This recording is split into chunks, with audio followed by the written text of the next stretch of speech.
Hello and welcome to Do It Yourself channel. Today I will show you where to find the option and how to turn off set default battery level feature in Motorola Edge 15E phone.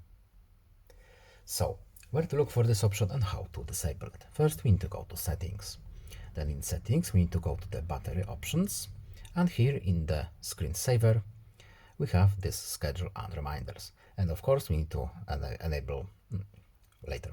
So here is our default battery level function. So as you can see, we have the slider here that we can set up from 10% to 75 every 5%. So set the battery level at which battery saver turns on. So to turn this option off, we simply uncheck this box. As you can see, it's a simple on or off switch, nothing more to show you there. And that's it. I hope this video was helpful to you. Please leave a like and subscribe. Have a nice day and see you in the next video. Bye.